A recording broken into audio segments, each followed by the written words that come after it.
Bienvenidos a Café Budapest, el podcast del Instituto Juan de Mariana. Hoy tengo el honor de dar la bienvenida a Sergio Fidalgo, periodista catalán. ¿Dónde naciste, Sergio? Yo nací en Barcelona. Barcelona. Por más desgracia, al lado de Camp Nou. Al lado del Camp Nou. Ahora hablaremos... Por más desgracia. Como madridista hablaremos de eso, pero lo vamos a dejar un poco para la parte final. Cuando tú quieras. Has tratado muchísimo el tema catalán, secesión, independencia y demás. Conoces mucho la política de Cataluña, cómo afecta a la vez a la de España, toda un poco la evolución cultural que ha llevado al punto en el que nos encontramos. Como tenemos muchísimo público de Hispanoamérica, si puedes explicar, no lo que pasó, porque más o menos yo creo que esto fue internacional. La gente sabe que algo ocurre políticamente, que hay cierta gente que quiere una independencia, una secesión en esta parte de España, pero actualicemos un poco, cuenta cómo es la situación ahora, ¿no? Años después del proceso. Y cómo están las cosas, y podemos luego continuar un poco con las elecciones, si ha cambiado un poco el mapa político y demás. Bueno, ahora estamos básicamente en lo que llaman post-procés, que no deja de ser más que el procés por otros medios, pero lo que no hay es lo que vende, por ejemplo, lo que ha vendido el gobierno de España, lo que ha vendido Pedro Sánchez o ha vendido el PSOE, que venden que hay una especie de agenda del reencuentro, una especie de apaciguamiento, una especie de paz, que es mentira, no ha cambiado nada, solamente que, si queréis, el maximalismo verbal de buena parte de los dirigentes separatistas ha bajado, pero lo que era la raíz del problema, que es el dominio, o sea, ellos lo que quieren es dominar, ser los que no solamente gobiernan la autonomía, sino que controlan los resortes económicos, educativos, sociales. Eso lo siguen haciendo y lo siguen demostrando día tras día. De hecho, lo vemos en cosas tan evidentes como que para situaros, en Cataluña la escuela básicamente es en catalán, porque hay una cosa que se llama inmersión lingüística, en la cual toda la docencia es en catalán. Ha habido gente que protesta porque dice, bueno, oiga, en España, porque Cataluña es España, el español es una lengua oficial, por lo tanto... No, lo que digan en el Camp Nou, la típica pancarta, claro, Catalunya is not Spain, ¿no? Aunque lo digan, lo es. Entonces, por lo tanto, yo quiero recibir parte de la enseñanza en las escuelas públicas catalanas en español.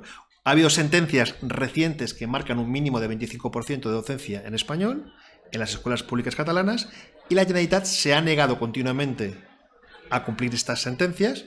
Con lo cual, esto de que aquí Cataluña ha cambiado, no han cambiado. Los partidos separatistas siguen controlándolo todo y siguen haciendo de su capa un sayo. Con lo cual, ¿cómo estamos? Igual. Si quieres, no hay gente en la calle quemando contenedores, pero a nivel, digamos, de control, lo siguen controlando todo. Quizás un momento de impasse en el que ambos lados, entre comillas, se están reposicionando, porque no, lo que yo percibo desde Madrid es que, como tú comentas, ¿no? Verbalmente se ha rebajado el tono, claro, pero ellos no renuncian a sus posturas maximalistas, y Pedro Sánchez en teoría no, pero bueno, hay que buscar un camino, dialogar, pero al final es como que está todo en status quo, quizás hasta que vuelva a la derecha a España. Es una percepción mía personal, ¿eh? No, yo estoy convencido de que buena parte del separatismo está deseando que el Partido Popular y Vox gobiernen, si puede ser incluso juntos, y que haya ministros de Vox en el gobierno, para reactivar lo que ellos consideran su proceso, que ahora mismo está desmovilizado. De hecho, en las últimas elecciones municipales de hace nada, unas semanas, hubo unas elecciones municipales en España, y en Cataluña el partido gobernante, que es Esquerra Republicana, que es el partido más separatista, digamos, de los grandes partidos catalanes, se ha pegado un tropezón, ha perdido 300.000 votos, ha dejado buena parte, creo que ha sido el 30 y pico % del voto que tenía. Junts, que es el otro partido, gran partido nacional independentista, no ha subido apenas, no ha recuperado, no es que haya bajado uno y haya subido otro, prácticamente se ha quedado igual, y por lo tanto el separatismo está desmovilizado. Incluso la CUP, que es el movimiento, si queréis, antisistema pero independentista, también se ha dejado una tercera parte de sus votos. Con lo cual, lo que ellos quieren, están muy preocupados porque la gente se ha cansado de las falsas promesas de los partidos separatistas y están deseando que pase algo que pueda servir de revulsivo. Y yo creo que ese algo, como tú dices, es que haya ministros de Vox y del Partido Popular en el gobierno, y por lo tanto poder decir, la derecha nos ataca, la derecha española nos ataca, vamos a sacar la bandera de la estelada, la bandera independentista, para conseguir nuestros derechos cívicos. Pero bueno, también te digo una cosa, el problema que tienen es que han mentido mucho a su gente, y mucha gente ya no va a acudir ni siquiera a esta falsa bandera de vamos a unirnos todos contra Vox y contra el PP. Ho tornarem a fer. Eso es lo que ellos dicen, pero el problema es que mucha gente... Disculpa mi pronunciación, ¿eh? No, pero el tornarem a fer, que significa lo volveremos a hacer, es volveremos a dar un golpe de Estado, volveremos a intentar hacer un referéndum ilegal. ellos, o sea, está muy claro que ellos lo defienden, los líderes separatistas, pero mucha gente ya no se lo cree. Ya no se lo cree porque básicamente el relato que vendió los partidos separatistas, con Junqueras, con Puigdemont, con Aragonés al frente, a su gente es: ya hemos votado el 1 de octubre, ya hemos ganado, ya somos una república, por lo tanto no hace falta un nuevo referéndum. Esto es lo que vendieron durante años. Ahora de repente querer volver a ese referéndum separatista, lo turra fe, para mucha de su gente es decir: oye, me estás tomando el pelo, si me dijiste que votamos el 1 de octubre, que fue un triunfo de la democracia, ahora ¿por qué tenemos que volver a votar lo votado?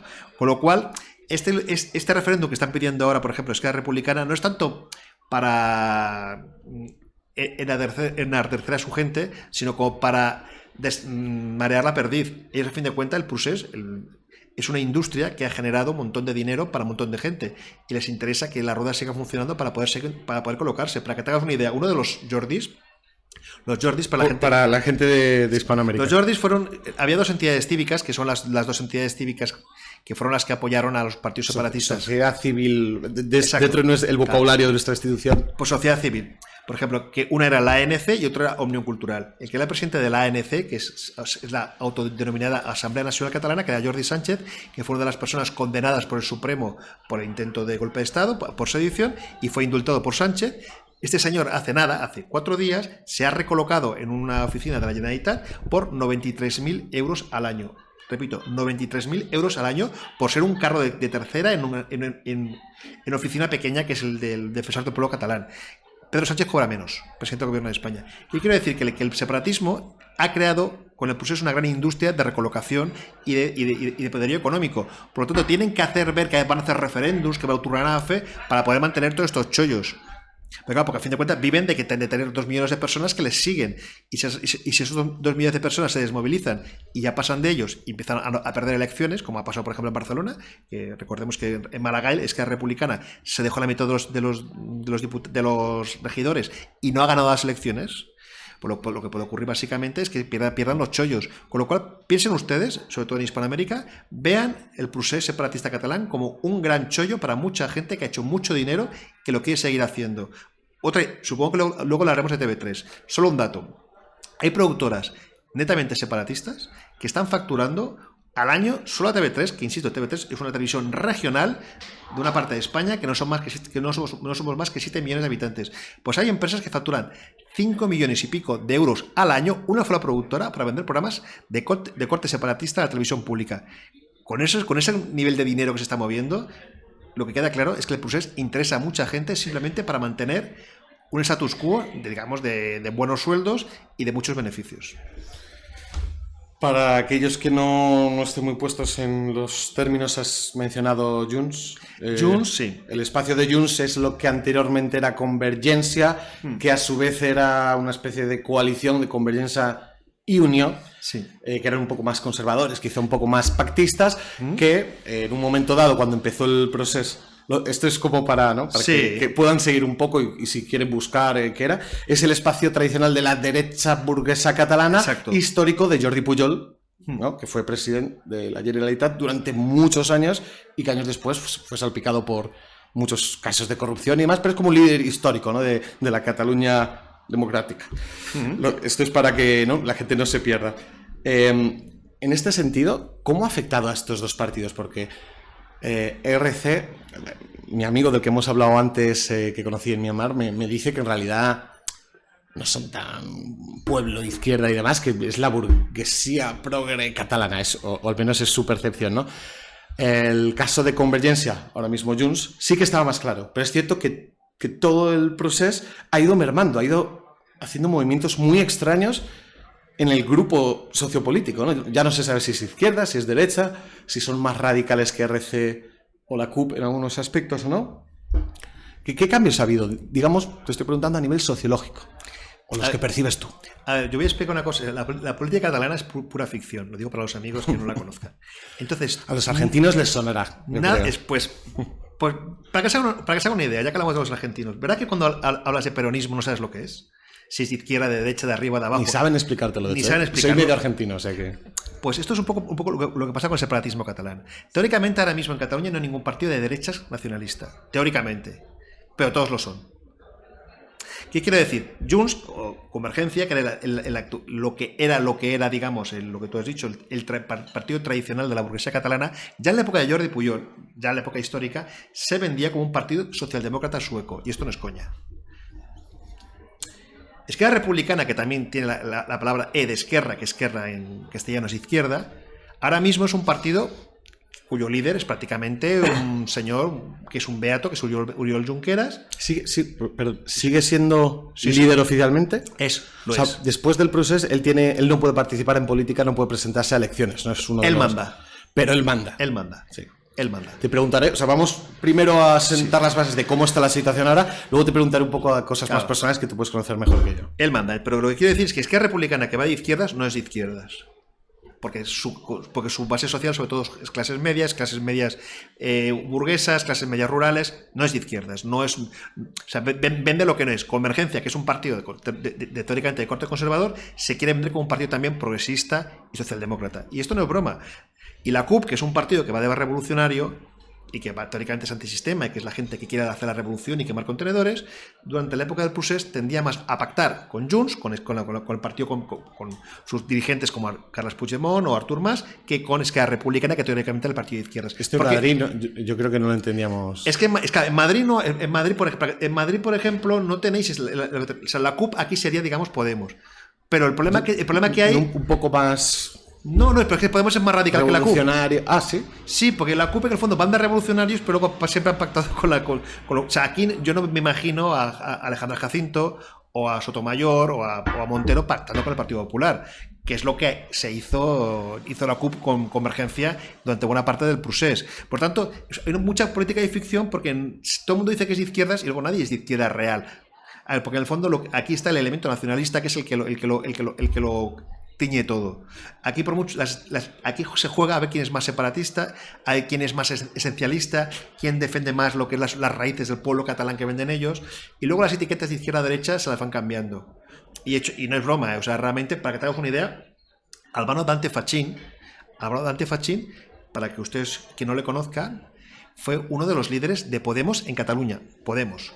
No comunes Ada Colau. También, como yo, medio argentino. Exacto, pues este señor apoyó en las anteriores generales, apoyó a Junts.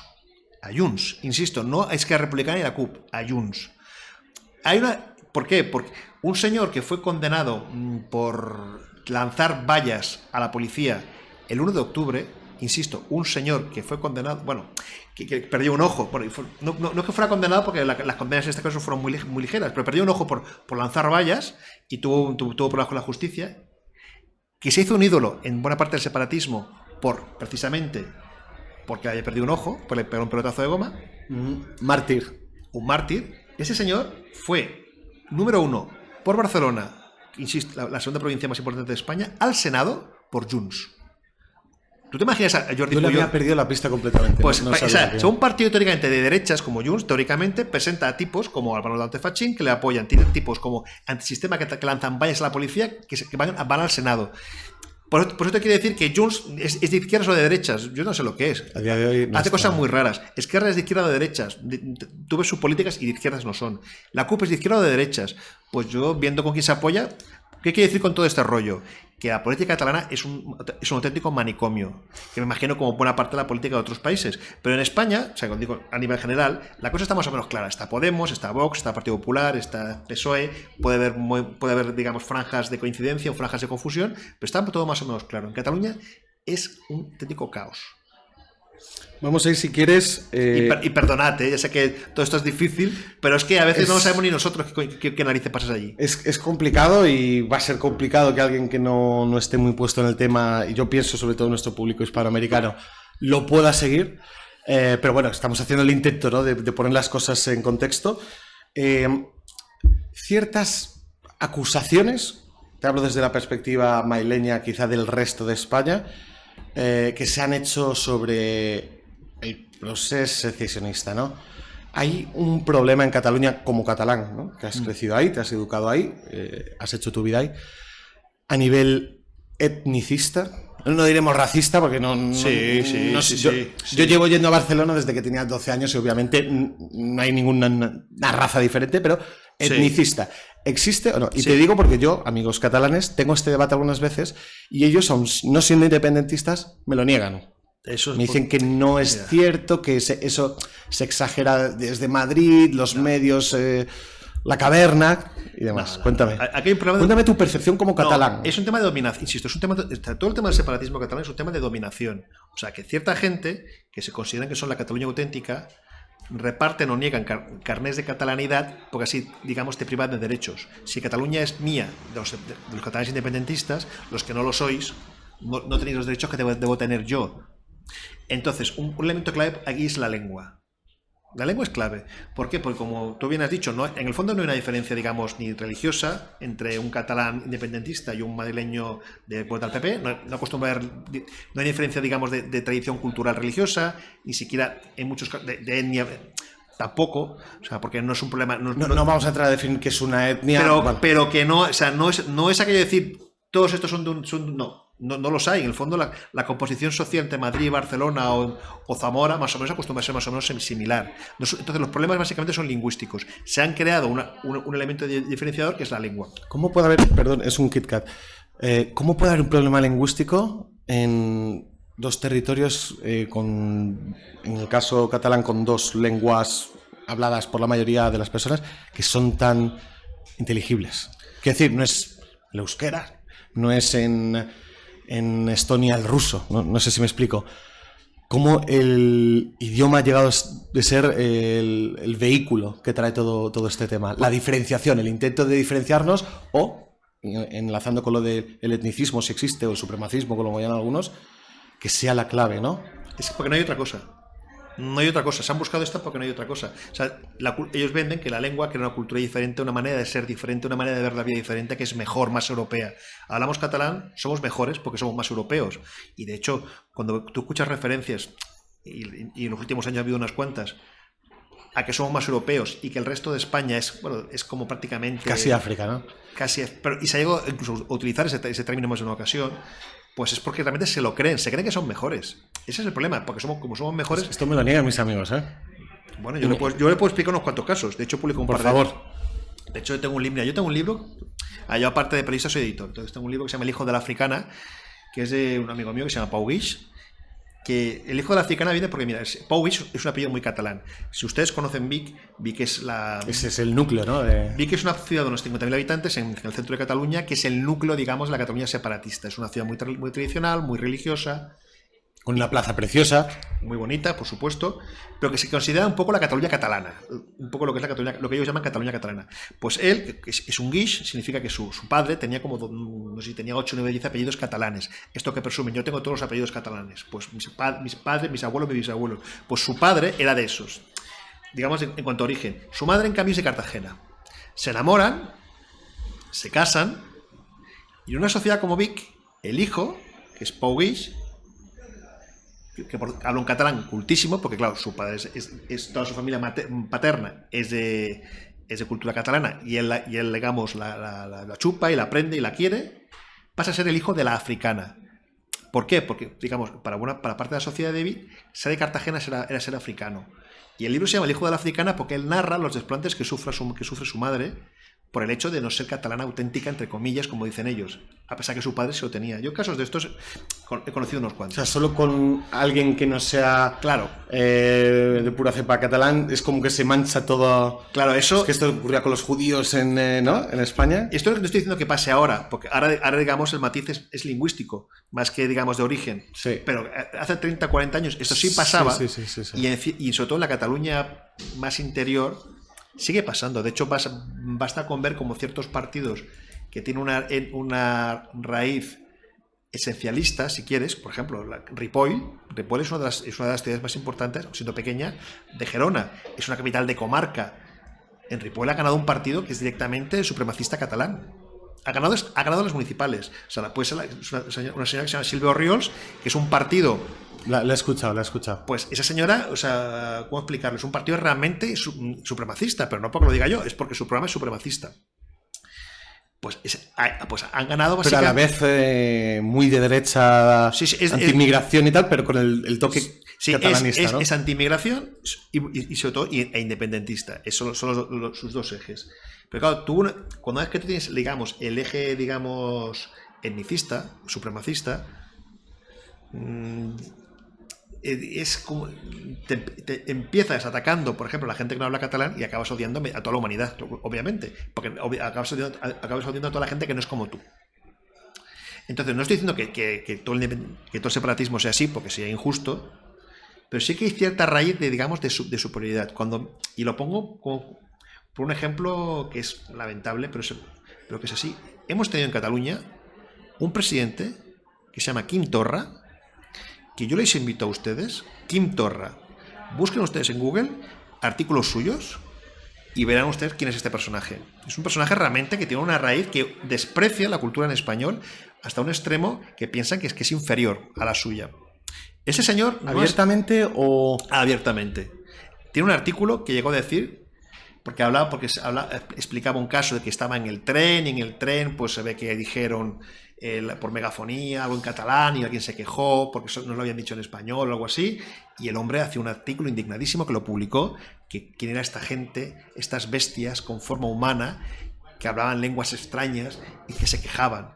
Estos artículos, insisto, hagan un Google Quim Torra y lo van a encontrar, no me tienen por qué creer a mí, pero este señor, que en un país normal, porque España a veces pienso que no es un país normal, no sería ni concejal y esté desterrado de la política, fue presidente de una comunidad autónoma con 7 millones de habitantes.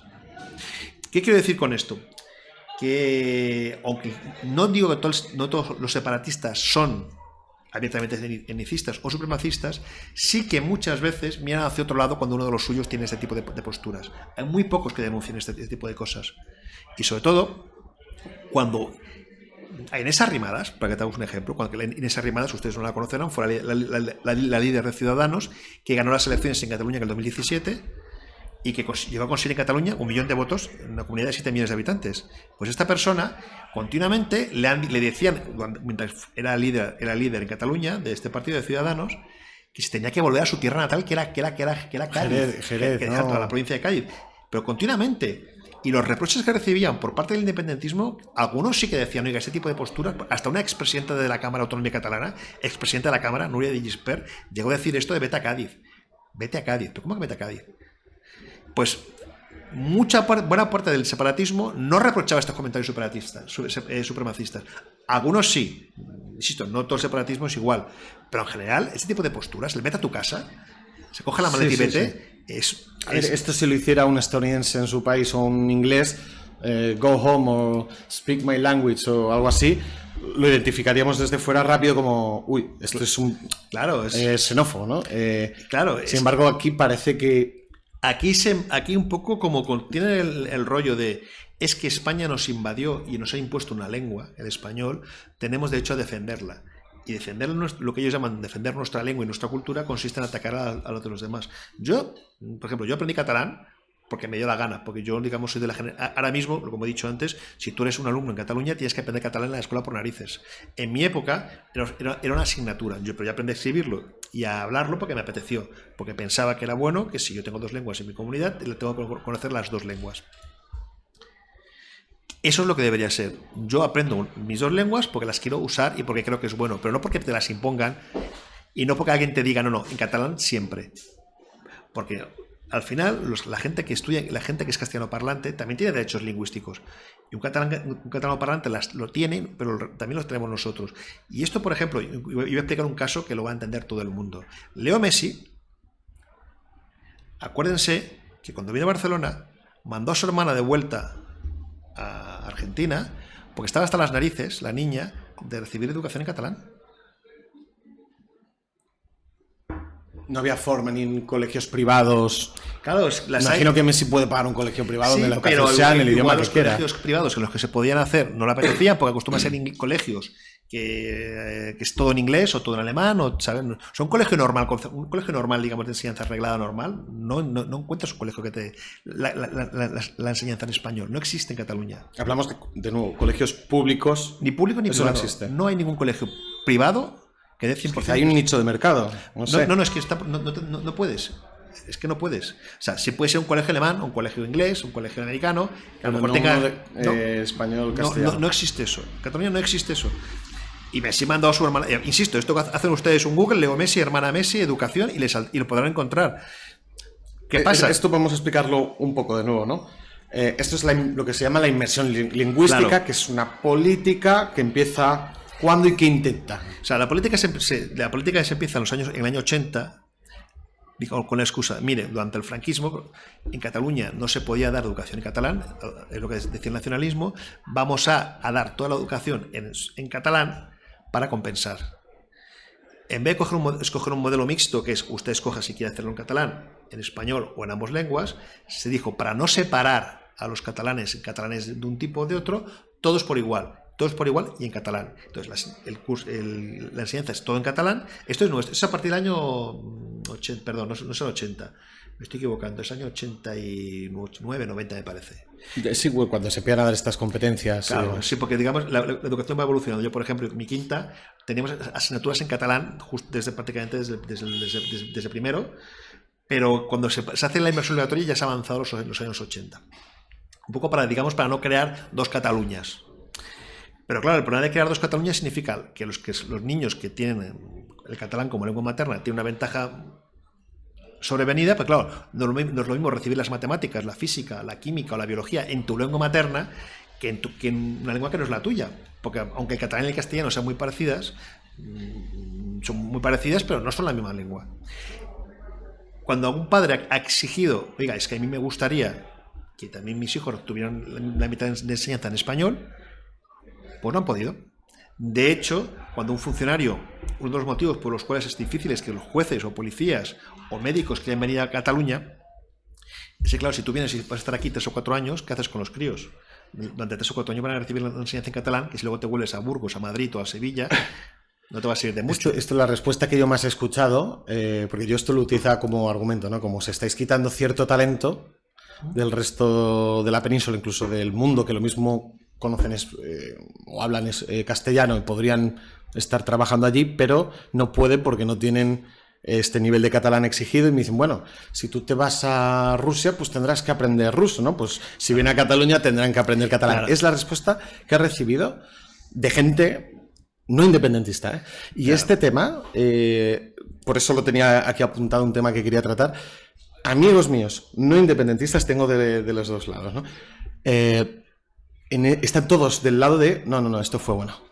Esto fue bueno, esto no es independencia, sino porque claro, integramos a gente que viene del resto de España y del resto del mundo. Es una forma de integrar. Pero es que ahí está el concepto falso, integrar. Si tú estás en España y tú quieres recibir enseñanza en español, no tienes que exigirla, es que te la tienen que dar, porque tú estás en tu país. Cuando tú te vas a Rusia, te vas a otro país. Aquí no te estás yendo a Rusia, te estás yendo a Barcelona, que sigue siendo España. Eso de entrada.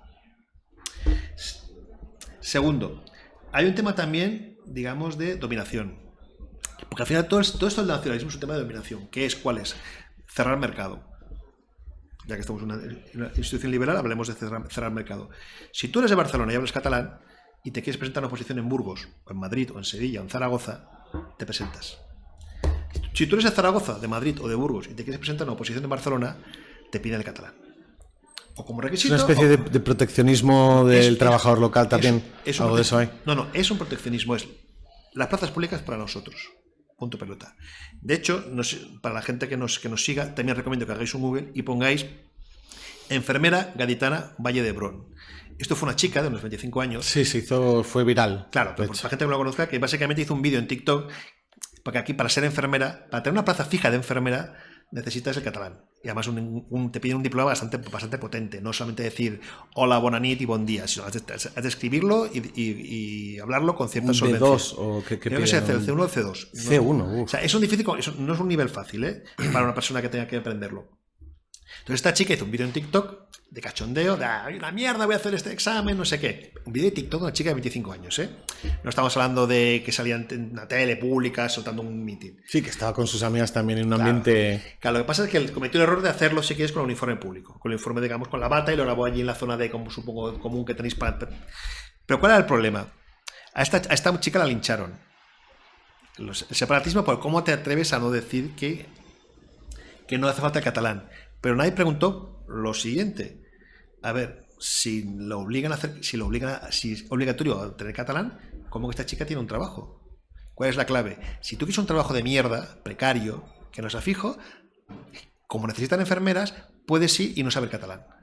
Ahora, si quieres hacer ese mismo trabajo, pero fijo, y tener tu plaza... Que tienen de discontinua, de suplencias y tal. Claro, si no tienes. Si tú quieres un pringao, no hables catalán. Para ser el servicio, para ser la chacha, como dicen ellos, puedes no saber catalán. Si tú quieres ser de los nuestros y tener una plaza y ser alguien importante y tener tu trabajo estable, lo vas a aprender por narices. Porque la chica insisto, la chica era enfermera sin catalán. El problema era cuando quería ser fijo. Otra cosa que pasó, fue publicada hace poco en el diario ABC. Un clarinetista. Clarinetista, ¿eh? Pues ese señor lleva 25 años tocando clarinete en la Orquesta Ciudad de Barcelona. Yo creo que para tocar el clarinete lo de catalán es accesorio. ¿Qué pasa? Este hombre tenía una plaza no fija, interina. Estos interinajes que se van aplazando, que vas acumulando años y años interino. Como era interino, nadie le pidió catalán. Cuando salió hace poco una norma en España que, digamos, facilitaba que los interinos de muchos años pudieran ser fijos y tuvieran plaza fija, entonces le exigieron a este señor que lleva 25 años tocando clarinete que tenía que tener el certificado de catalán para poder seguir tocándolo. O sea, si tú quieres tocar el clarinete de manera discontinua, digamos, con un contrato precario, puedes ni hablar ni catalán, ni español, ni si quieres, ni hables. Ahora, como lo quieres tu plaza fija y con tus derechos, catalán. Es un tema de dominio, punto y pelota. Es un tema de supremacismo, es para nosotros. Cataluña es mía, es nuestra, y si tú no entras en mi juego, te vas. Ese es el doble juego. Ahora, eso sí, si quieres cobrar un 4 duros y no quejarte y no tener derechos, no importa, te admitimos. Ya te digo, es que en el fondo es esta visión clasista de la burguesía catalana de... Aquí, bueno, es que Salvador Sostres, y verdad que había un tema otro. Salvador Sostres, No. El podcast, de hecho, el concepto es muy de vale. esto. O sea... Pues mira, yo os recomiendo buscad un artículo de Salvador Sostres, ahora gran defensor de la patria en ABC, que se llama Parlar español es de pobres. Sí, yo lo recuerdo. Lo recuerdas. Pero lo resumía muy bien, ¿eh? Era cuando Sostres jugaba a ser separatista, pero lo resumía muy bien, que es el español es la lengua de las chachas. Esto se escribió en un periódico de gran entidad en Cataluña, vale que hace 25 años o 20 años, pero es la idea. Parlar español es de pobres, el español es la lengua de las chachas, del servicio en Cataluña. Los señores hablamos catalán y la servidumbre hablan español. Por lo tanto, si tú aceptas ser nuestro vasallo, te dejaremos que hablas español. Si tú quieres ser de los guays, de los que mandan, de la clase, de la élite en un sentido amplio si quieres, tienes que aprender catalán. Que luego que aprender catalán es muy sencillo, de acuerdo, si te pones en un par de años lo dominas, o en un año, no te lo niego, pero ya digamos es el trágala. Vas a pasar por el tubo cuando, insisto, Cataluña es España y por lo tanto tienes los mismos derechos que un señor de Vic que un señor de Murcia, pero no te los están quitando. E insisto, a mí me parece muy bien que la gente hable catalán y lo aprenda porque yo lo hice, pero insisto, también tiene que ser una decisión personal y puedo entender que sea un mérito. Yo entiendo que a lo mejor si tú estás de cara al público, el catalán te dé puntos. ¿Por qué? Porque puedes prestar un mejor servicio, pero de ahí a que sea obligatorio y te excluya es otra historia. Te cuento 2 anécdotas personales y con la segunda hilamos un poco hacia donde quiero ir. Recuerdo mi etapa un poco más joven de ir a Barcelona y demás. Tenía una amiga, no independentista, que no estaba metida en estos asuntos para nada, y es lo que yo diría un poco tecnicismo suave, que no es consciente, ¿vale? Ella me decía, recuerdo, que cuando venía a Madrid, que los nombres de las estaciones de metro y de los barrios le sonaban muy fuerte, como un poco como de paleto. Yo me indignaba, yo decía, ¿cómo? A ver, y en Barcelona, ¿qué? Horta. Eso que suena muy, muy fino, muy francés, no sé. Esta persona no creo que sea etnicista conscientemente, pero ya esa percepción de lo del resto de España es menos europeo, menos fino, los sonidos del habla, haciendo un poco con lo de Sostres y demás. Por eso yo siempre he pensado, cuando yo filosofé un poco sobre este tema conmigo mismo, que hay varios niveles, ¿no? Está el etnicismo un poco soft, que no es consciente, pero son pequeños detalles. Yo como madrileño te recuerdo cuando era joven, Barcelona y Cataluña era Europa. era lo moderno, y yo iba como, Barcelona, tal y cual. Y yo me planteé muchas veces, ¿por qué yo pensaba eso? O sea, sin yo haber estado en círculos políticos, ¿por qué yo como madrileño pensaba que Barcelona era lo desarrollado, lo europeo? Más allá que en ese momento económicamente sí que lo era, ahora no, o no tanto. Bueno, sería, yo creo, uno de los temas, ¿no? Lo de diferenciar cómo se ha impuesto a nivel suave. A nivel un poco menos suave, ¿no? Lo que yo escucho cuando se habla de este tema, ya te digo, con gente no independentista, no secesionista, me defienden lo de esta ley, ¿no? O que el catalán sea vehicular en todos los aspectos públicos. Me dicen que luego en la práctica, muchos profesores en realidad dan las clases en castellano. Está el caso de Évole, ¿no? Que fueron como a un colegio por fuera y escucharon a todos los niños, también inmigrantes o no, hablando castellano. Como, bueno, entonces, ¿dónde está que se está imponiendo el castellano cuando en realidad lo que escuchamos es esto? Imagino que esto lo habrás escuchado o lo habrás vivido. Hay poco para no perder. Y perdón porque he lanzado dos historias. Voy a empezar por lo segundo. Primero, el tema es el tema de la arbitrariedad. Si tú tienes derecho, tienes derechos. ¿Qué significa? Que no tienes que depender de que un profesor te quiera dar la clase en español o no, según le apetezca o según su generosidad. Si tú tienes derecho a recibir la enseñanza en 2 idiomas, la tienes que recibir en 2 idiomas.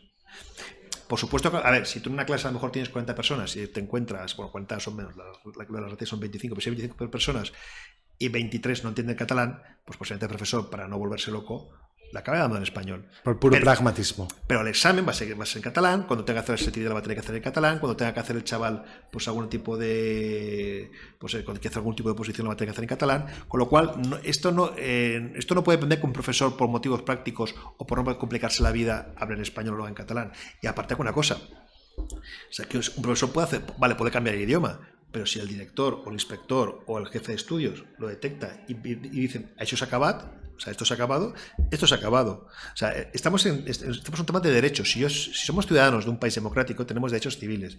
Significa que si yo tengo derecho a que mi lengua, o sea, el español o el catalán, sea respetada y tener enseñanza en mi lengua o en las dos. Si decidimos entre todos que son en las dos, pero no solamente en una. ¿Te valdría? Yo preferiría un 50-50 o elección. Yo preferiría que fuera libertad de elección de lenguas. O sea, que hubiera 3 modelos, catalán, castellano. Es un poco el punto de vista liberal, por cierto. Claro, pero a mí es que yo lo veo lógico. Pero bueno, en todo caso, si por temas logísticos o para ponernos de acuerdo tiene que ser 50-50, pues lo hagamos 50-50. Como un primer paso. Lo que no puede ser lo que hay ahora, que es un 100% en catalán falso, porque estoy de acuerdo contigo, que por ejemplo que hay zonas en las que no se cumple, pero que depende de que el director o el jefe de estudios decida que esto mañana se ha acabado. Esto no puede ser. Segundo, para no perderme, estaba el tema de la sí. En Cataluña desde hace muchos años... Conste que yo no quiero defender que existe un supremacismo en Cataluña, porque ahora voy a poner varios ejemplos personales. Yo nunca lo he sentido. No, pero a ver... En mi caso. Pero a ver, es que pero sí que he detectado... Este deje de somos mejores siempre está. ¿Por qué? Porque se ha cultivado desde siempre. Siempre está lo de en Madrid no nos entienden. Es que... No, pero no es porque en Madrid no nos entiendan, es porque somos mejores. O sea, el rollo dentro de la independencia también hay un punto de nosotros solos lo haríamos mejor, ¿no? Como el Brexit, como sin Bruselas... Las culpas de Bruselas, nosotros nos manejaríamos mejor solos. Se ve durante la pandemia se intentó utilizar, se cambió el España nos roba, que es el España nos roba, es el tradicional lema separatista de los últimos años, en la cual es roba, ¿no? España nos roba, que es España nos expolia nuestros impuestos y por lo tanto nos oprime. Lo cambiaron por España nos mata, que es como España gestiona mal la pandemia, nos está matando. Si nos dejaran a nosotros, si fuéramos una república y nosotros gestionáramos todo y pudiéramos establecer nuestra propia política sanitaria, pues de confinamiento, lo que fuera, hubiera muerto menos gente. Esto se vendió desde el gobierno catalán en la época de la pandemia. En España no decían España nos mata. Bueno, no se decía España nos mata, pero poco faltó. ¿Me explico? Con lo cual, este sentimiento de que somos mejores ha sido siempre y no de ahora. ¿Tú te has sentido mejor en algún momento en tu vida que no lo tenías tan claro, tan estudiado, tan identificado lo que ocurre en tu tierra? No, pero yo nunca me considero mi padre no conscientemente, pero has detectado... Joder, yo crecí pensando esto de... No. Yo lo que pasa, yo reconozco que, a ver, yo he visto ahora cosas tarde. O sea, yo siempre he tenido 2 constantes en mi vida, desde que tengo consciencia política. Una, nunca he aguantado a los nacionalistas y nunca aguantó al Barça, porque lo considero lo mismo, ¿vale? es que quería ir ahí. Ese es otro tema. Pero entonces, el último tercio vamos a ir ahí. Eso siempre ha estado ahí. Otra cosa es que a lo mejor no me toman en serio al separatismo y pensaba que era una cosa más de chiste y no veía todo lo siniestro que tiene detrás. Hay gente como Antonio Robles, o como Santiago Trancón, que fueron junto con Federico Jiménez Los Santos los que impulsaron aquel manifiesto famoso. Bueno, Robles vino después, Trancón y Los Santos impulsaron aquel manifiesto famoso de los 2.300, que eran 2.300 profesores que protestaron por el tema de la imposición lingüística en Cataluña en las escuelas y que motivó que prácticamente que a Federico le pegaran un tiro en la pierna y que muchos se fueran por patas de Cataluña. Ya desde aquel momento ya se vio claro de que iba toda la película pero hubo gente que no lo vimos, o sea, hubo gente que no éramos nacionalistas y que pensamos que el nacionalismo era algo desagradable, pero igual no fuimos eficaces viendo realmente que no era que fueran desagradables, es que eran siniestros. Pero yo nunca he tenido ese sentimiento de superioridad. También te digo una cosa, yo desde a los 5 años estoy veraneando en Zamora, en pueblo de Zamora y en un pueblo de Cádiz, con lo cual era complicado que yo me sintiera diferente. Pero no eras ahí el catalán. No me sentía especialmente por eso. Yo, por ejemplo, sí tuve una época más triste que yo me consideraba socialdemócrata y las polémicas con familiares por ser socialdemócrata sí que lo tenía, pero yo siempre tenía muy claro. Yo siempre he tenido, digamos, este problema de que primero no he sido nacionalista y luego no he sido del Barça, sino que soy del Español. Me pasaba un poco que aquí me encontraba como extraño y allí también, porque allí no era un catalán auténtico y aquí tampoco era un español entre comillas auténtico, pero nunca me he sentido mejor. O sea, esos dejes que sí que luego he visto, al contrario, es que mi madre sufrió alguno, digamos, de buen rollo también, dentro de este etnicismo de baja intensidad, que se dice sin pensar, pero eso se encontró. Con lo cual, yo esos anticuerpos de no sentirme nacionalista y mejor que nadie, eso lo he tenido siempre. Pero sí que existe. Porque ya desde la cultura, desde la universidad, desde los medios públicos que controla la famosa TV3 o la Cataluña Radio, siempre se ha vendido que Cataluña era una cosa más guay, más avanzada. O sea, TV3 cuando nace, TV3 es la televisión autonómica de la Generalitat, la televisión, digamos, pública regional de Cataluña, siempre vendía que era una televisión más moderna, que mientras televisión española era una televisión medio franquista. Sí, yo he escuchado más como la BBC. Era la BBC, sí, en los años 80 era la BBC y televisión española era la tele franquista. Claro, entonces, claro, ese rollito entonces ha calado tanto que hasta gente que tú te conocerás, que a lo mejor votan partidos que no son separatistas en absoluto, pues se sienten como, bueno, sí, algo hay, ¿no? Porque somos un poco mejores. Claro, también es cierto que la España de los años 70, 80 no es la de ahora. Claro, yo cuando era pequeño viajaba por toda España, que además cogemos el coche y te pegas 1000 kilómetros en coche y veías lo que era la España de verdad, parando en muchos pueblos para comer o para lo que fuera. La España profunda, ¿no? Como era una España muy gris. La Cataluña interior. No, pero la Cataluña interior. La España interior. Claro, pero aquella Cataluña, incluso aquella Cataluña interior, era un poco más luminosa que aquella España interior, los años 70, 80. Pero eso se acabó. En los años 80 y 90, o sea, con los gobiernos de Felipe González y José María Aznar, España da tal cambio que ya, si en algún momento hubo alguna justificación económica o cultural de que Cataluña podía pensar que era una porra, tú ahora vas por toda la geografía nacional y ves instalaciones maravillosas que no tenemos en Cataluña, universidades perfectas. De hecho, por ejemplo, a nivel educativo, montones de comunidades nos pasan la mano por la cara porque estamos a la cola en todos los índices. Pero también eso se puede usar en contra, ¿no? Como argumento prosecesionista de el resto de España han convergido con el tiempo gracias al dinero que nos han robado, ¿no? Pero sí, pero también puedes... España es roba, en Italia Roma ladrona, también puedes pensar otra cosa. Claro, no, en Extremadura los niños, yo esto lo he escuchado, en Extremadura los niños tienen un ordenador cada uno.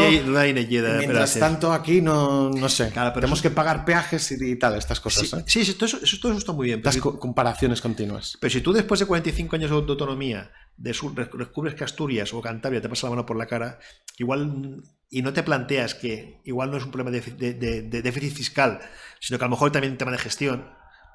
Simplemente esto es muy sencillo. Puede ser, ¿no? O sea, no. Ellos dirán, pero es con nuestro dinero, es lo que hay que decir. Con nuestro dinero, claro, pero a ver, con nuestro dinero. Sí, ellos dicen lo de con nuestro dinero. Yo siempre que me dicen esto de con nuestro dinero digo una cosa, vale, de acuerdo, con nuestro dinero. ¿Cuánto cuesta TV3? Mucho. 366 millones de entrada. Ahora, TV3 y la radio, las dos. que acaban costando 400 millones de euros. 400 millones de euros, 400 millones de euros por una comunidad de 7 millones de habitantes es una puta burrada. Telemadrid cuesta 5 veces menos, cuando la población es similar. Si tú te gastas 300 y pico millones de euros más y no te lo gastas en sanidad, eso no es culpa de Madrid, eso es culpa tuya. Si tú te dedicas a crear una oficina, una red de embajadas para vender las bondades de Cataluña desde un punto de vista político en el exterior, porque Andalucía seguro que tiene oficinas comerciales en el exterior, pero tendrá 5.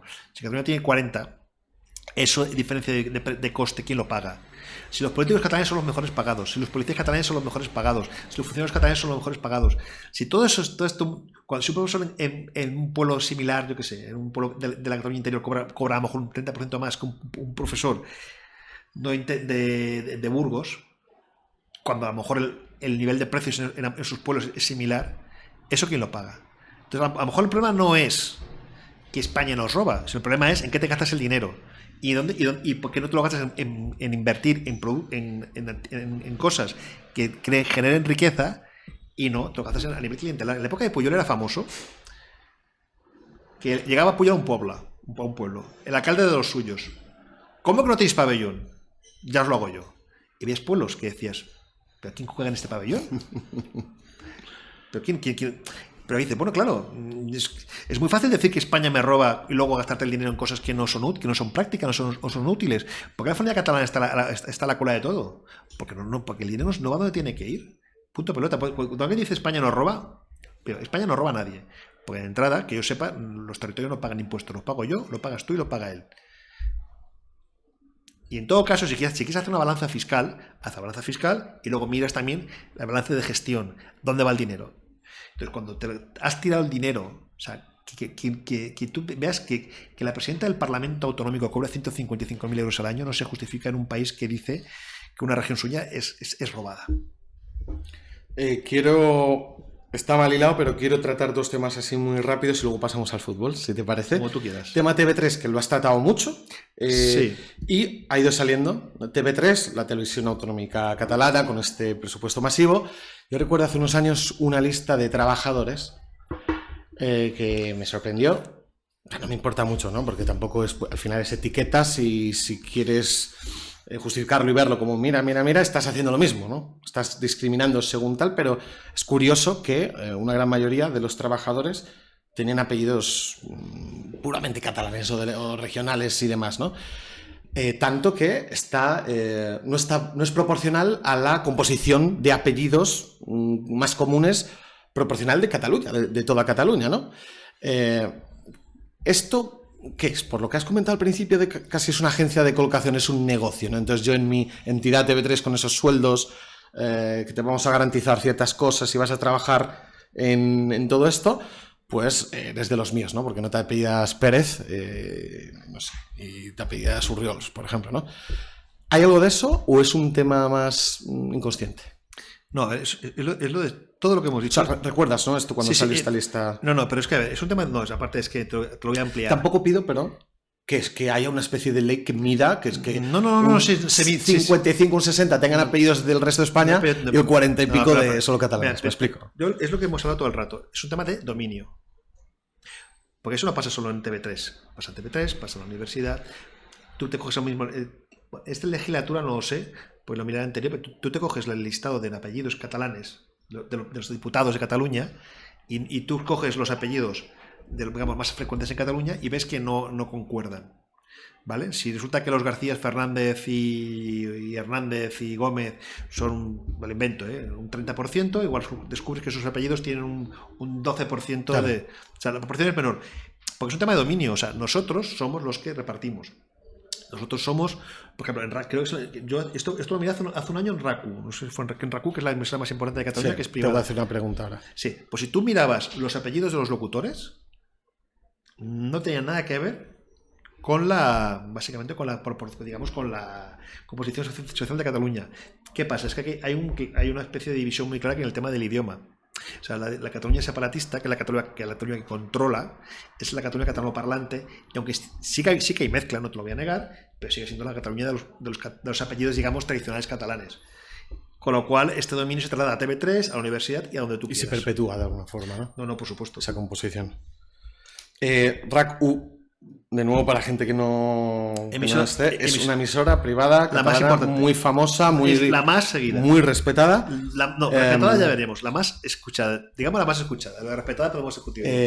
Siempre cuando comenzó el proceso, todos los partidarios de la secesión o del referéndum legal y demás citaban una encuesta de RAC-U que decía que un 80 y pico % de los catalanes, secesionistas o no, independentistas o no, defendían al menos que debería haber la posibilidad de un referéndum legal. Pero eso no sé si yo siempre, como politólogo, yo siempre tuve dudas porque es como, bueno... Pero eso era de RAC-U o era del CEO. Yo creo que eran encuestas oficiales, que no eran de RAC-U. RAC-U las difundía, pero que no eran encuestas... ¿Tú le das validez a esto? ¿Crees que...? Esto es mentira, por supuesto. Pues esto es como las encuestas de Tezanos. Depende de la pregunta que hagas, depende de la cocina que hagas. Nunca fue verdad lo del 80%. Pero bueno, ellos lo vendieron, por supuesto. Tú, a ojo, por tu percepción. También aceptamos que puedes estar un poco sesgado. Lo dejamos ahí, ¿no? Pero en tu percepción, lo que tú ves, ¿qué porcentaje realmente, incluyendo a no secesionistas, vería que, vale, yo votaría que no en un posible, pero yo daría la posibilidad? Es que depende del contexto. Claro, si tú resulta que el contexto es como España nos roba, ¿tú quieres hacer un referéndum para ver si nos separamos? ¿Tú qué vas a contestar? Pues depende, ¿no? Claro, pues te digo que esto de los sondeos de tu percepción estaría similar al 50-50 famoso. Yo creo que ahora un poco más. Yo creo que ahora mismo el tema del referéndum, primero que no es un tema, digamos, fundamental. Igual en 5 años se podía ver como una salida. Y hubo votantes socialistas, o sea, votantes independentistas, podían considerar lo que puede ser una opción buena. Después de todo lo que ha pasado, yo no creo que haya una opción tan mayoritaria porque la gente quiera un referéndum. Primero, porque los separatistas no lo quieren, y segundo, porque no lo somos tampoco. Entonces, yo no creo que haya ahora mismo una gran mayoría que quiera un referéndum. Hace unos años igual lo pudo ver, que nunca fue un 80, puede ser un 60 o un 55. Pero el 80 fue el falso. Pero bueno, quiero explicar un poco para que la gente se sitúe. Lo digo más que nada porque cosas divertidas. ¿Qué es RAC-U? RAC-U es la emisora de La Vanguardia. La Vanguardia, a muchos os sonará, es el gran diario barcelonés. Es un diario, el gran diario más importante, de Cataluña y uno de los más importantes de España. Su dueño es el conde de Godó. El conde de Godó es un grande de España, que un grande de España significa que cuando está delante del rey de España no tiene que descubrirse porque es una nobleza superior. Es un título honorífico. Es el máximo título honorífico, grande de España. Señor, conde de Godó, grande de España, teóricamente monárquico, porque si tú eres un grande de España se supone que eres monárquico, pues si no quieres ser conde, tiene una emisora que es la emisora más separatista y que durante el procés luchó activamente por romper España. Esto pasa en Cataluña. Un conde grande de España que departía con Felipe VI y antes con Juan Carlos I era el dueño de la emisora, y digo dueño, no accionista, no, dueño. O sea, esa familia son los dueños de la emisora que fue la más activa, incluso más que TV3, incluso podríamos decir, para romper España. Esto es Cataluña. ¿Qué pasaba?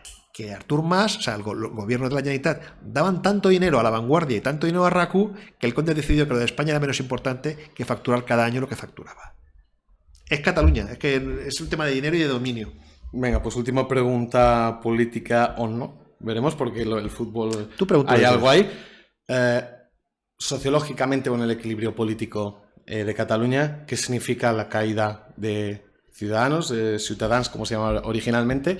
Que, de nuevo, para gente un poco despistada o que no ha sido el tema, es un partido que surgió, no está claro si eran socialdemócratas, liberales, bueno, este jaleo que tuvieron, pero sí que había una cosa clara que era enfrentarse un poco al nacionalismo, al independentismo, originalmente, ¿no?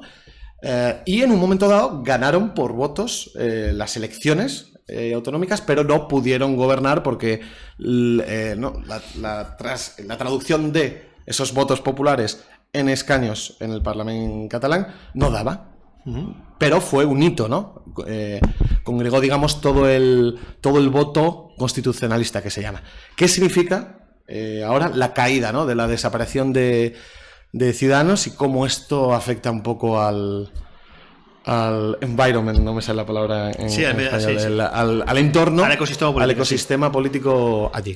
Porque claro, es un partido que ganó elecciones y pasa a desaparecer.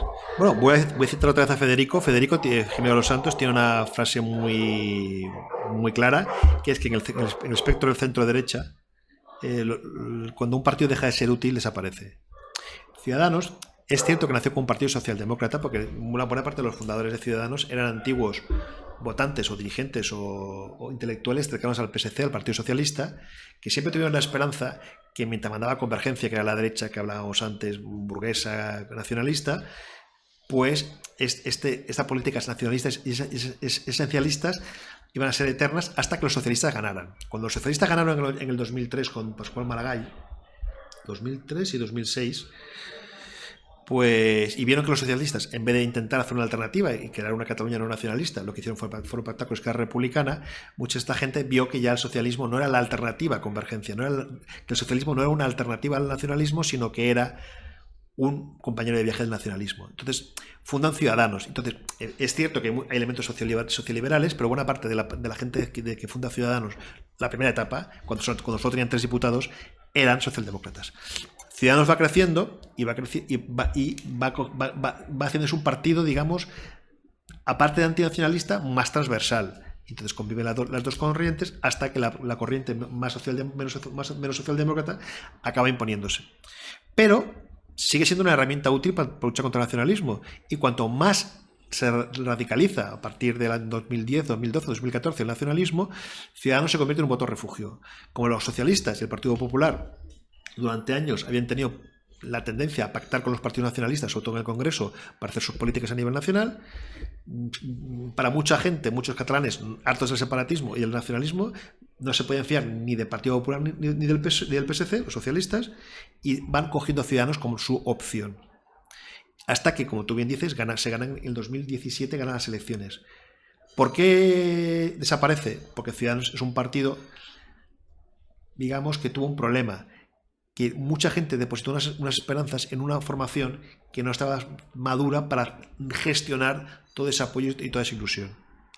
Además, acuérdate que buena parte en Ciudadanos en Cataluña se fue descapitalizando porque buena parte de sus dirigentes fueron saltando a la política nacional y quedaron allí unos dirigentes que no supieron gestionar esta ilusión ni este apoyo, y poco a poco se fue diluyendo. Lo que pasa en Cataluña no solamente se debe a lo que pasó en el resto de España, la moción de censura de Murcia, el intento de cargarse a Ayuso, no, también tuvo derivadas propias, que es no saber aprovechar ese millón de votos del 17, cuando se ganan las elecciones en escaños y en votos, para crear un movimiento ciudadano muy potente en contra del nacionalismo. No lo supieron gestionar y se fueron diluyendo. Y por eso ahora están prácticamente desaparecidos, por mucho que intenten. De hecho, todavía siguen. Yo creo que es la única, que es la Cámara Autonómica que todavía tiene más representantes ciudadanos, porque les quedan 6. Claro, sí, llegaron a tener 36. Claro, 36. Es que de 36 a 6. Claro. Pero eso fue simplemente por eso, porque no supieron gestionarlo. ¿Dónde ha ido ese voto? ¿Crees? ¿O dónde va a ir? Porque la gente no desaparece. No, ya se ha ido. Claro, tú piensas que pasaron sí. En el 17 sacaron 1.100.000, en el 21 sacaron 140.000, casi 1 millón de votos menos. Parte se fue a la abstención. Pero porque también 1 millón de votos menos, es claro, increíble. En Cataluña, en una comunidad de 7. Sí. Claro, parte se fue a la abstención, mucho se fue al PSC, parte se fue al Partido Popular, pero muy poquito, casi nada, y sobre todo a Vox. La subida de Vox, que pasa de 0 a 11 diputados, en buena parte es ese voto prestado, porque Ciudadanos tenía mucho voto prestado. O sea, yo conocía gente que pasó del Partido Popular a Vox, de Ciudadanos a Vox y pasó por el Partido Popular. O sea, hay gente que nunca votará al Partido Popular en Cataluña porque por lo que sea, porque lo consideran un partido, digamos, de toda la vida, muy menos en Badalona, ¿no? Pero Badalona, Albiol es un fenómeno social aparte. Pero Albiol es otra historia. Para que Badalona es la cuarta ciudad de Cataluña, está en torno de Barcelona, 220.000 habitantes, y tiene un señor que se llama Albiol, García Albiol, del Partido Popular, que gana. Ha sacado un 56% del voto en las municipales, y luego en otras elecciones, unas generales, unas autonómicas, igual no llegan ni al 10%. O sea, es él. ¿Pero por qué? Porque lleva 20 años picando piedra, porque es una ciudad con problemas, que los partidos de izquierdas, en vez de intentar, que gobernaban tradicionalmente Badalona, en vez de intentar solucionar problemas sociales o de delincuencia, se ha dedicado a lo de siempre. No, somos muy guays, aquí es una ciudad integradora, y mientras, pues eso, pues han tenido problemas con las ocupas, con problemas con delincuentes. ¿Qué ha ocurrido? De hecho, dos días antes de las elecciones hubo un asesinato a tiros en la ciudad. Eso fue, digamos, yo creo que si Albiol estaba cerca de la absoluta, con ese asesinato ya se pasó. La gente estaba muy harta. Ahí, en Badalona, hasta ahora mismo, porque todavía no ha entrado Albiol, gobiernan Junts, teóricamente derecha. Comunes, históricamente izquierda no nacionalista. Socialistas. Esquerra Republicana, y me dejo un partido, espera. Y la CUP. Esto era para que Albiol no gobernaran todos estos juntos. Claro, ¿qué pasaba? Que no gobernaba nadie. Vale, vamos al fútbol. Al fútbol barra política. No, hablemos de fútbol, pero bueno. A ver. Yo estoy triste ahí, pero bueno. El Barça, el ejército no armado de Cataluña, ¿no? Esta es una frase mítica del Barcelona. De Montalbán, sí. Y tú eres Perico. Perico, para los que de nuevo no sepan, es como se le llama al aficionado del Español, que es el segundo equipo, al menos en títulos, importancia, presupuesto, lo que sea, de Barcelona y de Cataluña, por tanto, ¿no? ¿Cómo, o sea, bueno, puedes decirme lo que implica esta frase, para la gente que no lo sepa, y cómo ha sido crecer siendo Perico en Barcelona, en Cataluña? Bueno, yo como madridista sabes que os tenemos cariño, ¿no? Casi el enemigo de tu enemigo es tu amigo y creo que es mutuo. No sé si ha ido cambiando ahora cada vez menos, pero bueno, eso es algo histórico, ¿no? Te lo podría matizar mucho, pero bueno, empecemos por yo he cantado goles de Tamudo, solo te digo esto. Sí, el Tamudazo. Casi me caigo de un balcón por celebrar un gol de Tamudazo. Yo también. Cuéntame, ¿cómo ha sido crecer siendo...? Primero, claro, es que ser del español en Cataluña es como... Pues eso, es como ser no nacionalista, por ejemplo, en Vic. Es ser parte de una minoría que te miran mal. O sea, generalmente, si tú eres del Rayo y estás en Barcelona, pues la gente no te preguntará, porque ¿qué pensarán? Bueno, su madre es de Madrid y su padre es de Vallecas. Pero si tú eres del Español en Barcelona, te preguntan, ¿cómo que no eres del Barça? Lo tienes que justificar, siempre tienes que ir a la contra. Entonces... Tienes que explicarte. Claro, lo cual les dice, oiga, yo puedo ser del club de fútbol que me da la gana, pero como el Barça en Cataluña no es solo un club de fútbol. Esto es. ¿No? Ellos más que un club. Es más que un club. Es un país. ¿Cierto? Sí. Bueno, no es que sea cierto, ellos lo venden como tales. Y por tanto, una buena parte de la población lo ha comprado. Parte de la población como yo nos negamos a creer eso, pero bueno. Pero es que se actúa como si fuera. Ha habido polémicas continuas con vídeos hechos por la Generalitat de Cataluña de turismo, que las imágenes que usan como elemento turístico es el Barça, cuando teóricamente... A ver, si tú quieres hablar del deporte catalán, hay otros clubes. Messi, ¿no? Marcando un gol. Sí, pero pon a Messi marcando un gol, pero pon también otras cosas. El problema es que solo se utiliza el Barça porque se considera que el Barça es la quintesencia de lo catalán.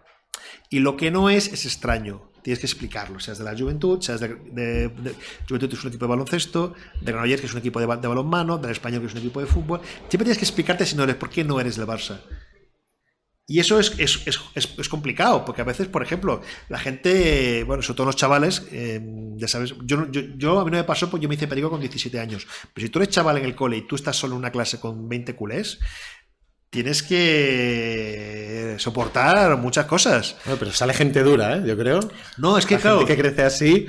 Claro, por eso la gente del español no cambia. Mira, un enfermero muy rápido, lo comento muy rápido. Hay gente que me pregunta, ¿cómo hay gente que es independiente? ¿Cómo puede haber gente independentista que es del español? Que los hay. El caso de Gabriel Rufián. Bueno, Rufián no, porque Rufián yo creo que fue una cosa impostada. ¿Sí? Yo creo que Rufián dice que es perico porque así queda como más guay, queda como que soy más de barrio, ¿no? Pero yo conozco catalanes, si quieres, de apellidos catalanes, que hablan catalán con 20 con un acento y que son independentistas y son pericos. Pero eso viene porque si tú eres perico desde que eres pequeño, porque tu padre lo era o por lo que sea, y tú en el cole te han fastidiado por ser perico cuando tenías 8, 9, 10, 11, 12 años, luego en el instituto y luego en la universidad, hombre, si luego te haces indepe con 20 años, ya no te cambias de club porque llevas 20 años tragando sí.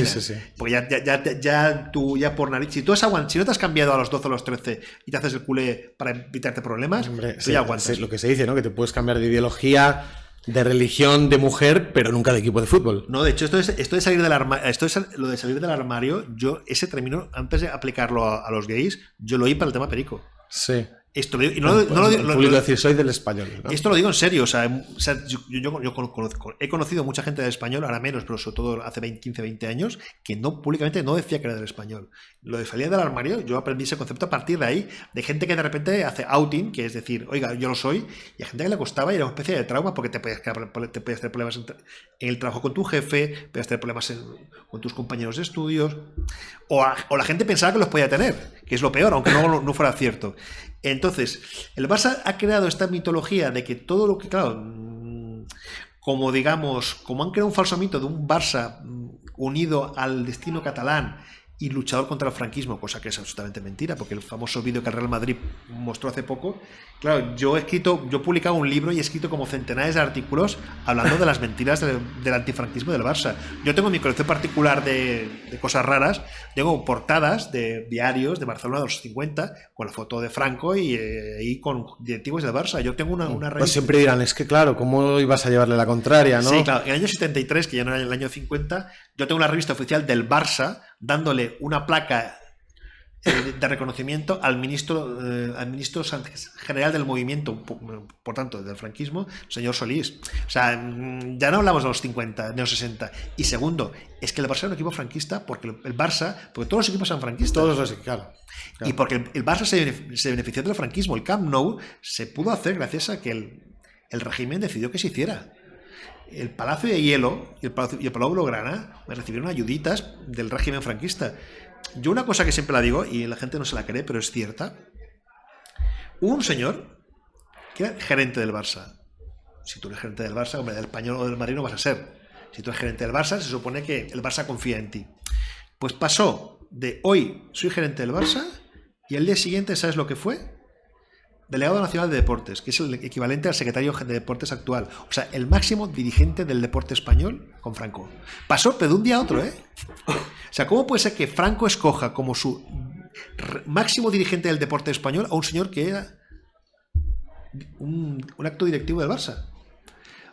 No eran tan antifranquistas, no eran tan anti todo. Pues eso ocurrió. Señor Juan Gik Bequete Careda, insisto, hagan un Google, Juan Gik Bequete Careda y descubra qué tipo de ayudas daba el Barça. Lo curioso es, en España, más allá de culés recalcitrantes o antimadridistas, porque hay una conexión, yo creo que hay mucha gente que ya no compra eso, ¿no? Pero lo curioso en mi experiencia es fuera de España. No sé cómo se consiguió exportar esta idea de el Real Madrid es el equipo del régimen y el Barcelona es como el equipo más en contra del poder en España. Lo prometo, gente inglesa en Hispanoamérica hay muchísimos, gente que hasta madridistas en Hispanoamérica que compran un poco el relato. Bueno, yo soy del Madrid, quiero que el Barça pierda, pero es cierto. ¿Cómo este mensaje? Décadas, ¿no? Décadas de propaganda. Hay una cosa buena que tiene el nacionalismo, buena entre comillas, me entienden, es que son constantes y son persistentes. Y lo son, es que no paran, es un raca-raca continuo. Tú, por ejemplo, si tú... Pero eso necesita también que por el otro lado no se hace raca-raca de vuelta. No, Madrid es que no ha estado callado muchísimos años y el Estado español y los unionistas en Cataluña o el resto de políticos constitucionalistas no había un relato, ¿no? A ver, la famosa Clara Ponsatí, sí, Clara Ponsatí, sí. Para que no la conozcáis, en Escocia, ¿no? es una de las eurodiputadas que está con Puigdemont, que fue procesada por el golpe de Estado del 1 de octubre y que, bueno, es una persona que muy radical. Esta persona tuvo una beca dada por el gobierno. Y todo el problema empezó allí, cuando empezó a cuestionarse como una persona de su perfil que lanzaba mensajes claramente anti-españoles puede tener una beca de gobierno. Esto búsquenlo, Clara Ponsatí. ¿Qué quiere decir con esto? Que España nunca ha sido, como nación, nunca ha sido consciente del peligro que tenía con este tipo de gente. Si tú imagínate que tú eres periodista y quieres hacer un reportaje sobre Cataluña. La Generalitat se entera, te invitan a comer, tienes acceso inmediato a consejeros autonómicos, te ponen en un hotel. ¿Qué necesitas? ¿Información? ¿Te pongo un taxi? ¿Y la Embajada de España no hace nada? ¿Ese periodista qué versión se va a quedar? ¿La de la Generalitat? Si Generalitat resulta que te monta un seminario en Oslo sobre la política española y lo paga la Generalitat, eligiendo los profesores que lleva para allá, y encima luego va a un señor de la Generalitat allá a Oslo e invita a 4 o 5 profesores que estén por allí que se hayan mostrado interesados, venid a Barcelona que vamos a pagar vamos a hacer un seminario. ¿Con qué versión te quedas? ¿Con la de España o la de la Generalitat? Pues si durante décadas el gobierno autonómico catalán y las entidades separatistas catalanas han hecho una labor de propaganda diaria, porque son muy constantes, que se lo creen. Ellos se creen que son mejores y que son diferentes y que merecen dominar Cataluña. Y como se lo creen, hay un tema económico también de tener buenos sueldos, pero también muchos se lo creen. Tienen esta raíz de que creen que vale la pena cobrar esos sueldos porque son mejores. Pues si estás así décadas y décadas y décadas haciéndolo mientras tú no haces nada, durante el procés, la política exterior española fue un desastre. Sí, sí. Yo recomiendo leer La telaraña, que es un libro de Juan Pablo Cardenal. Es un libro que habla sobre la trama exterior que montó la Generalitat para convencer a la opinión pública internacional de las bondades de la separación de Cataluña. La telaraña, creo que es de la editorial Ariel. Y Sufrid. Si sois un poco pro-españoles en el resto de... En Hispanoamérica, sufrid, porque veréis la triste realidad. Cómo un gobierno autonómico y unos partidos separatistas lo dieron todo y se jugaron muy fuerte, mientras el gobierno de España, algunos sí y otros no. Cuando teóricamente el gobierno de España, que fue una nación de 500 años, debe tener una estructura internacional impresionante, como tiene otras diplomacias, como la francesa, como la italiana, como la alemana. Bueno, estos 3 países donde yo viví en Myanmar tienen embajada y tienen pues su fundación, la Goethe y 1000 cosas de estas, y hacen un día de Italia, un día de tal, y la española no está. Pues claro. Eso sí es un tema. Pero aparte, digamos, de extender el Cervantes, que se tenía que extender, también es un tema, digamos, de invitar a gente aquí que conozcan, explicar lo que es España. Lo que no puede ser es que dependa de que la época de Borrell, pues sí que se hizo un poquito cuando era ministro de Exteriores, pero la época anterior, la del PP, fue un desastre. No puedes depender de que el ministro de turno tenga un poco más de visión. Y cuando Borrell cayó, ya volvimos a lo de antes. Y eso España nunca se lo ha tomado en serio, pero ni con el Partido Popular, ni UCD, ni los socialistas, ni nadie. Y hasta que nos tomemos en serio que la batalla internacional es importante, habrá gente que seguirá pensando, porque esto del Madrid que me cuentan no es una anécdota. ¿Por qué? Porque si han conseguido vender la moto de que el Barça es un equipo antifranquista y el Madrid es un equipo del régimen, ahora mismo, no los años 50, que lo podemos discutir, o los 60, sino ahora mismo, es porque hay gente en casales, en centros culturales catalanes en todo el mundo, gente que a lo mejor el típico ejecutivo que está en una multinacional en Frankfurt, que se cree eso y lo vende. Y lo vende como si fuera una religión, porque en el fondo tiene mucho de apostolado. O sea, el nacionalismo catalán tiene mucho de apostolado, de religión, de transmisión de la fe, y se lo toman muy en serio. O sea, entonces, por lo tanto, también nosotros tenemos que empezar a hacerlo. Te voy a hacer una pregunta capciosa para casi terminar. Haz la que quieras. Todo el caso de Negreira, ¿no? Para los que le gusta el fútbol y le guste, se lo pasan bien, ¿no? Siguiendo más allá de lo que es el partido.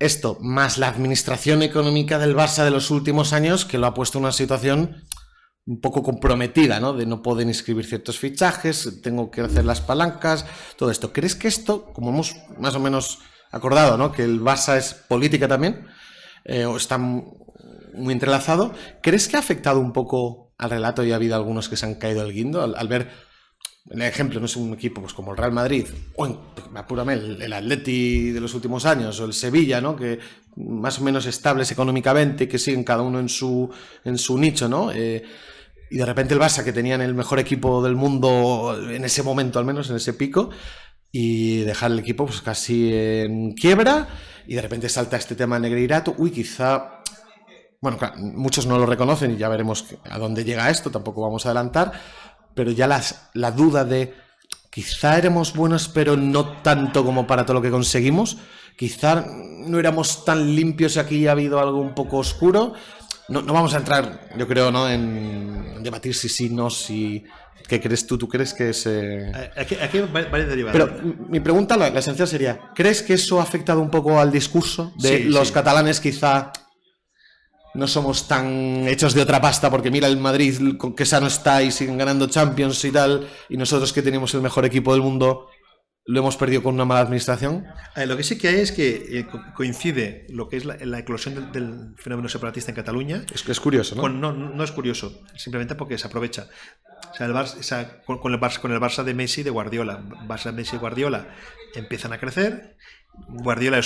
Pep Guardiola es un declarado militante independentista y lanza mensajes sobre recordemos que de vez en cuando lanzaba mensajes sobre la bondad de ser catalán, entendiendo catalán la visión nacionalista de lo que es un catalán. Entonces coincide y mucha gente que a lo mejor no era independentista, pero al ver cómo el Barça triunfaba y cómo éramos cojonudos y cómo el separatismo, acuérdate que en aquellos años... Sí, un relato de éxito, de hecho. No, claro, un relato de éxito, pero con un Camp Nou lleno de esteladas y lleno de pancartas, que a lo mejor lleno de esteladas son 1000 en un campo de 100.000 personas. Pero si tú ves 1000 y no ves ninguna bandera de España, tú piensas que todo aquello es un éxito, las esteladas son un éxito, yo quiero formar parte de eso.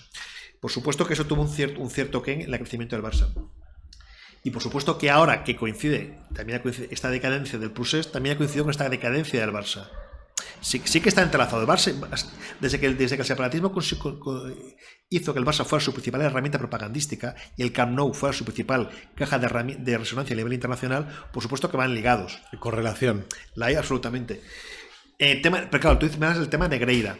¿Qué tiene que ver el Negreira con todo Sí, bueno, esto? son dos cosas. Un tema, la mala administración económica, que eso rompería un poco el mito de nosotros lo haríamos mejor por nuestra cuenta, porque mira, estos españoles son un poco chapuceros y tienes claramente un equipo, te guste o no, pero bueno, muy bien llevado, económicamente parece sano, con muchos éxitos y demás, y el Barça que lo tenían una mina de oro y de repente muy mal administrado y demás, rompe un poco el discurso. Y lo de Negreira, la limpieza, ¿no? De no, nosotros somos...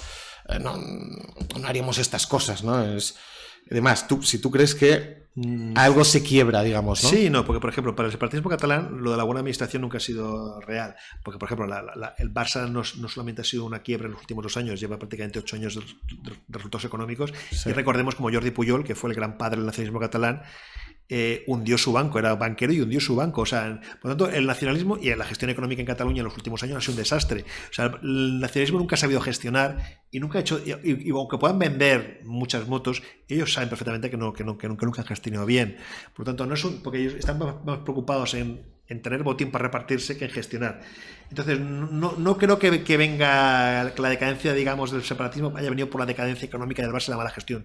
De hecho, la pregunta es si alguna vez estuvo bien gestionado, salvo en la época de Núñez, que fue un presidente un poco especial. El Barça siempre ha tenido una gestión bastante desastrosa económicamente. De hecho, en la época también de Franco, entró en varias bancarrotas y fue el Franco quien los tuvo que salvar con la recalificación para poder hacer el Camp Nou. Pero sí que el tema del Negreira sí que es un elemento interesante, porque lo que el Negreira lo que demuestra es que el Barça se pone al descubierto lo que siempre fue el Barça. El Barça siempre ha sido un club de poder y un club de impunidad, que mucha gente lo negaba, porque la gracia del Barça es que el Barça se vende a sí mismo como una víctima. Desde el famoso penalti de Guruceta de los años 70, que algunos de vosotros sabéis lo que es, sino buscad penalti Guruceta Real Madrid.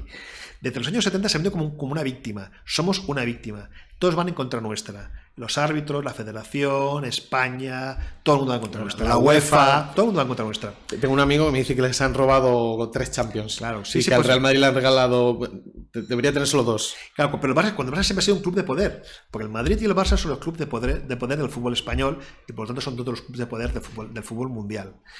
Pero mientras el Madrid nunca ha querido jugar a ser el pobrecito victimista, sino que siempre, digamos, ha querido ser un club muy potente, el Barça siempre ha querido hacer ver que era otra cosa, cuando en realidad era lo mismo. De hecho, Madrid y Barça siempre han pactado prácticamente todo en la Liga. De hecho, el reparto de hechos económicos, lo de la Superliga, siempre ha estado de acuerdo, pero el Madrid lo hacía con orgullo y diciendo, somos un club importante y queremos ser un club importante y aún más, y el Barça siempre decía, sí, pero somos una víctima, nos putean, nos persiguen.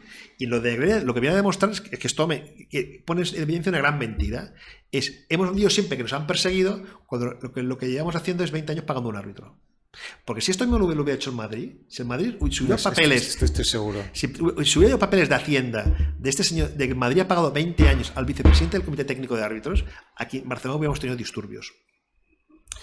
En cambio, en Madrid, pues yo no digo que no presionen, porque todos los clubes grandes del mundo presionan siempre a las federaciones y a las ligas, porque para eso los clubes grandes presionan, porque tienen poder.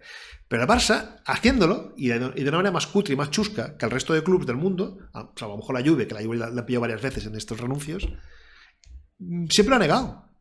Pero, tío, que habéis pagado 22 años. No, pero la explicación de Laporta con las cajas. Sí.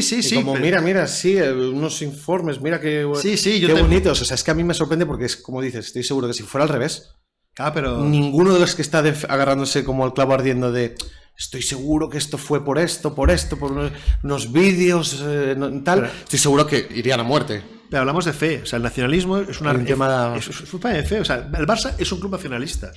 Y por lo tanto tiene un elemento irracional. Qué pena para todos aquellos seguidores del Barça que no lo son. Porque cada vez son menos. Bueno. En el resto de España, no sé cómo está ahora, pero hace unos 10 años había muchas más peñas. Había más peñas en Andalucía que en Cataluña del Barça. Y más potentes. Y esto ha bajado un poco. Yo no digo que no sigan teniendo apoyo, pero es que el Barça llegó a ser un club que jugaba de tú a tú al Madrid a nivel nacional. A nivel no solamente por la potencia que tienes en Cataluña, que no, tener una comunidad como Cataluña detrás de un club ya es potente, sino que a nivel nacional el Barça era un club muy importante, muchísimo, casi como el Madrid. De hecho, acuérdate que había sitios, por ejemplo, como en Coruña, que a lo mejor era más madridista, y a lo mejor Extremadura era más del Barça. O sea, que jugaban al... La misma, sí. Y ya desde que el Barça se lanzó a poner esteladas a lo bestia, ya no es lo mismo, ¿eh? Ya no es lo mismo. Y esto de Negreira les va a hacer daño. No les van a echar de la liga. Yo dudo que la UEFA les sancionen. Ojalá me equivoque. Ojalá, ¿eh? Ojalá me equivoque. Pero hay gente que... Hay gente que dice too big to fall. Al final. Y España ya sabemos que...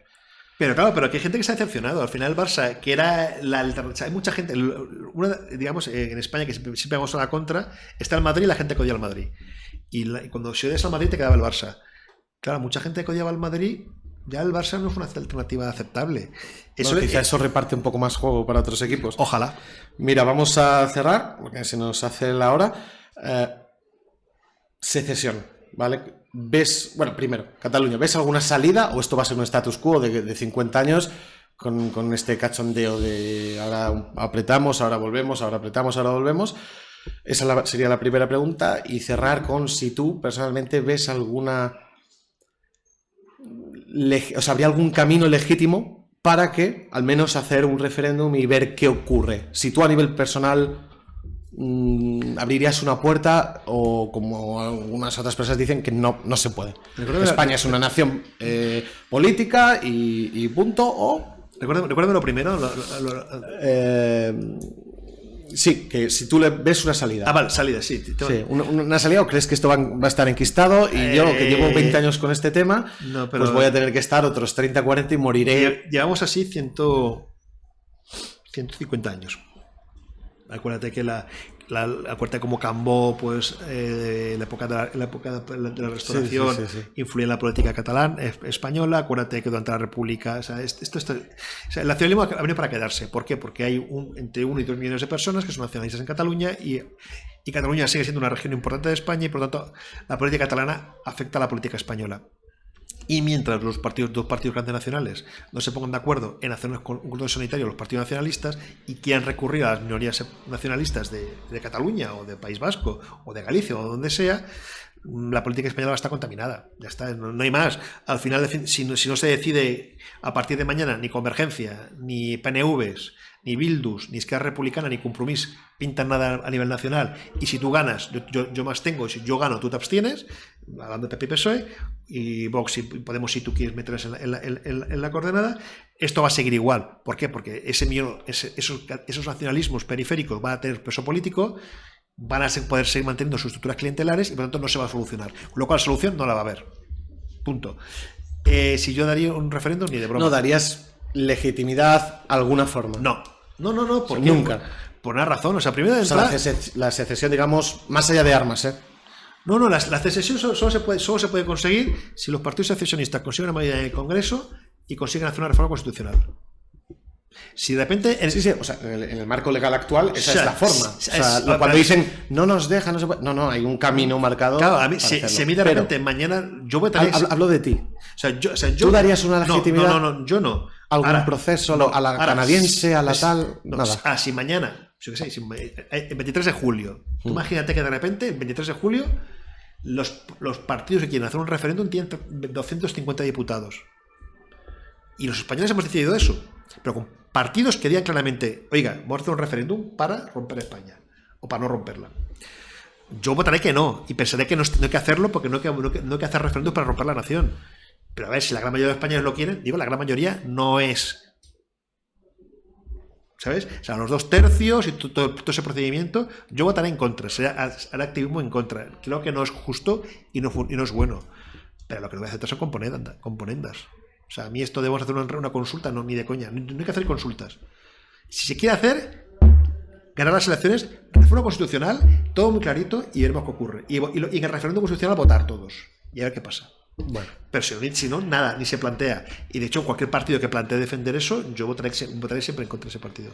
Bueno, pues te aviso que invitaré próximamente a otra persona catalana también, que me va un poco a explicar el punto de vista contrario. ¿Quién eres? ¿Por curiosidad? Te lo digo en privado. Es una persona liberal que vive ahí, amigo del instituto, y tiene una postura, no se prodiga mucho en el tema, pero él de base sí que ve vería bien abrir una posibilidad a la secesión.